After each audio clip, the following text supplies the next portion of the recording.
الحمد لله الذي أرسل رسوله محمدا إلى كافة الناس وأنزل معه الكتاب ليفرق به بين الحق والباطل وبين معروف والمنكر وهدنا إلى صراطه المستقيم.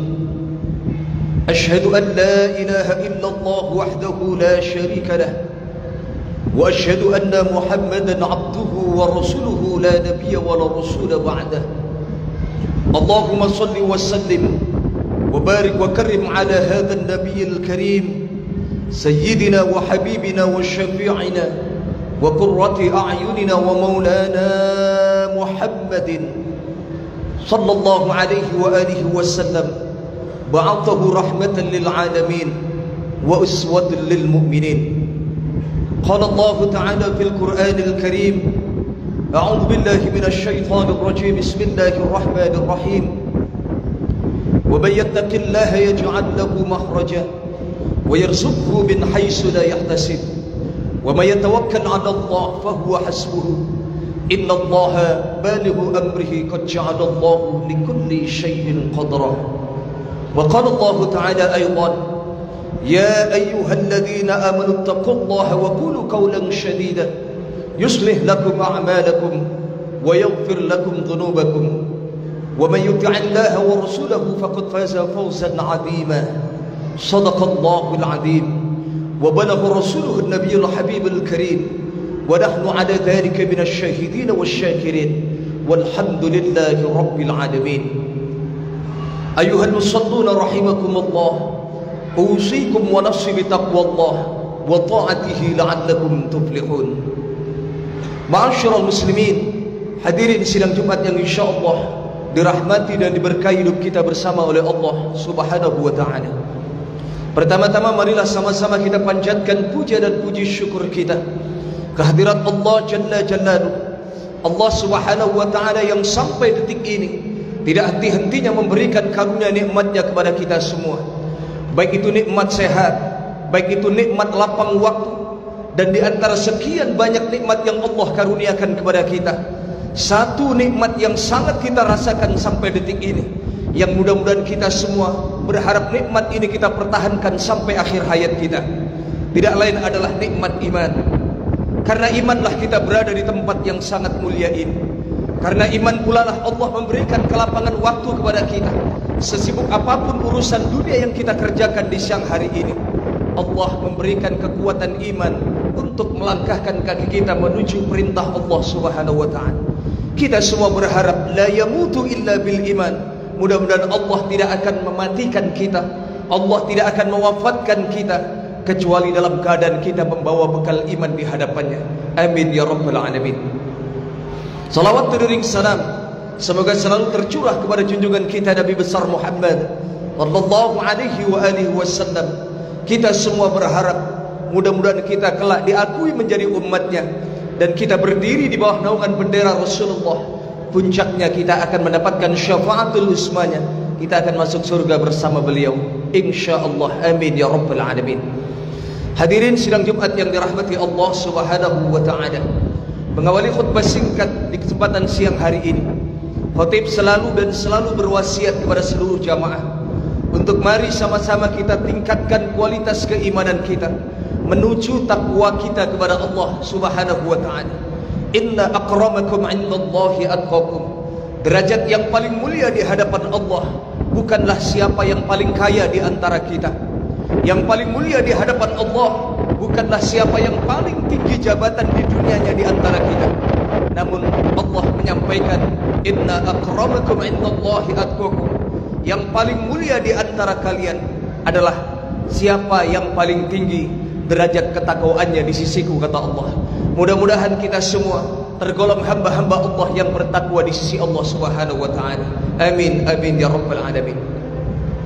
Hadirin sidang Jumat yang dirahmati Allah Subhanahu wa taala, Rasulullah sallallahu alaihi wasallam telah meninggalkan kita semua 14 abad yang lalu.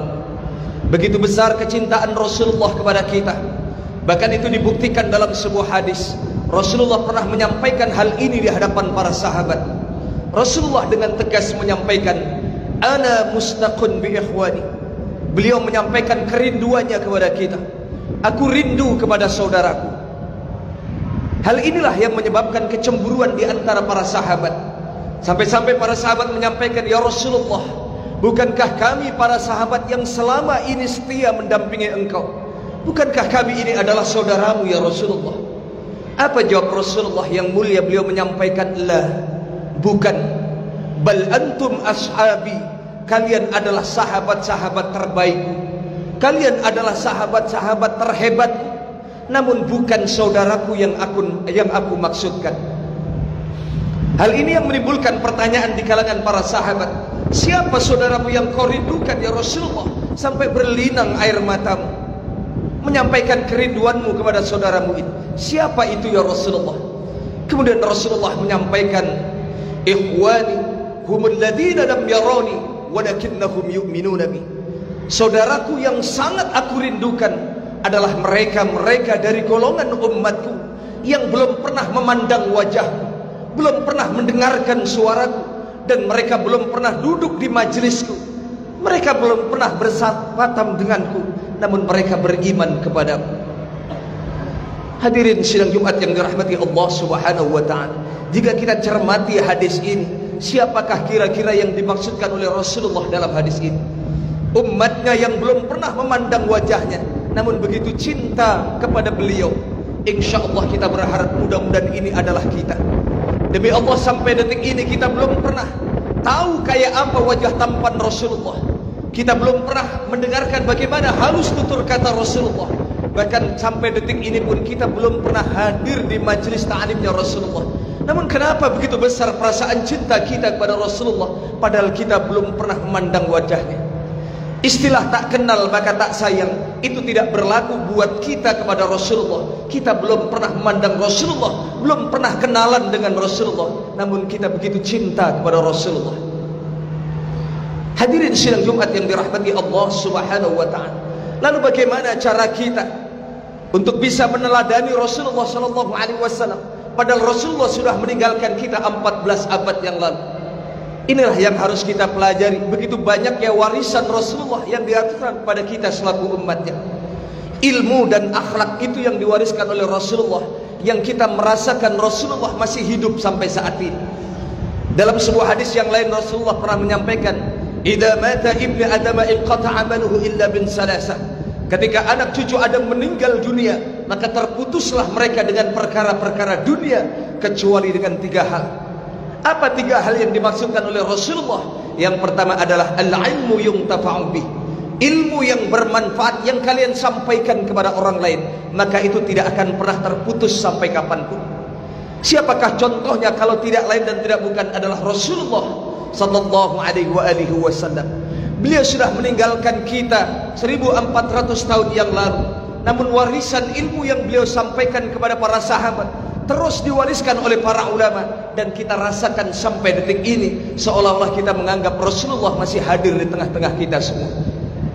Hadirin sidang Jumat yang dirahmati Allah Subhanahu wa ta'ala, di antara sekian banyak warisan ilmu yang diwariskan untuk kita semua, ada satu ilmu yang khatib menarik untuk membahas di kesempatan siang hari ini.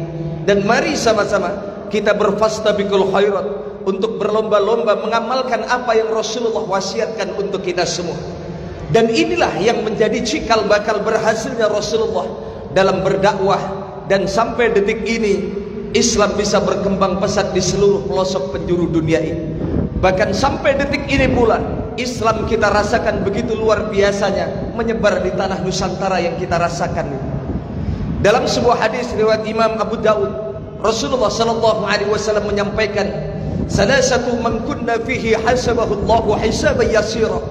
Ada 3 amalan yang tidak selazimnya orang pada umumnya berani melakukan. Namun amalan ini jika umatku mampu mengamalkan, fawadkhalahu Allahu ilal jannati birahmatik, maka Allah akan meninggikan derajatnya, maka Allah akan memuliakan derajatnya. Puncaknya orang ini akan dimasukkan ke dalam surga karena rahmatnya. Apakah amalan yang tidak lazim orang seumumnya pada mau melakukan amalan ini? Yang pertama kata Rasulullah, hendaknya engkau tu'ti man haramak, hendaknya engkau mampu bersedekah kepada orang yang paling kikir di antara kalian. Hadirin sidang Jumat yang dirahmati Allah Subhanahu wa taala. Jika di antara kita mendapatkan satu maklumat, nasihat dari guru-guru kita, hendaknya engkau bersedekah kepada fakir miskin, hendaknya engkau bersedekah kepada anak-anak yatim piatu.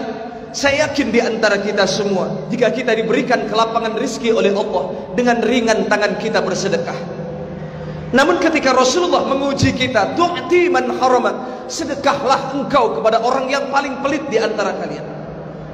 Maka hal inilah hal yang tidak sewajarnya orang mampu dan berani mengamalkan.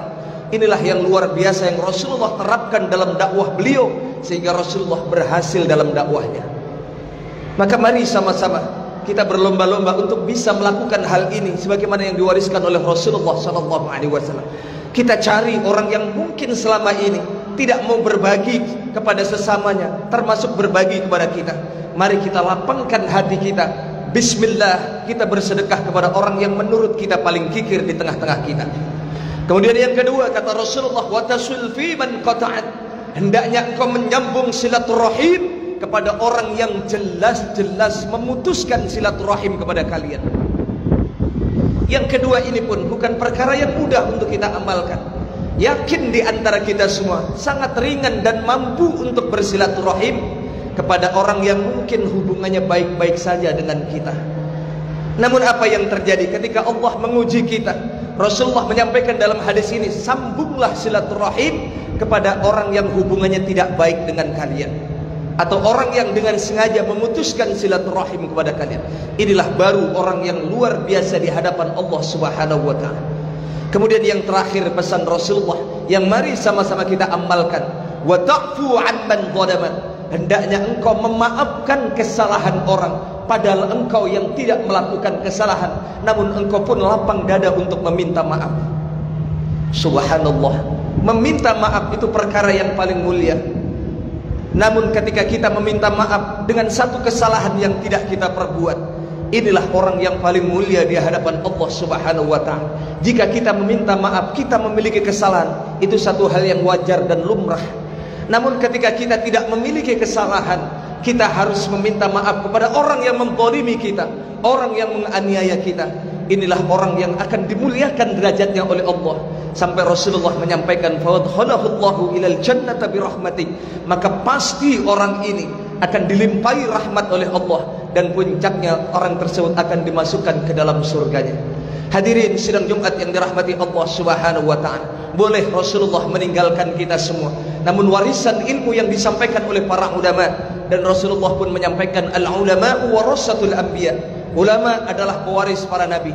Untuk itu jika ingin hidup kita selamat, cintai ulama, ikuti para ulama, maka kita pun nanti akan disatukan bersama ulama. Kita akan disatukan oleh para nabi, kita disatukan dengan nabi kita Muhammad sallallahu alaihi wasallam.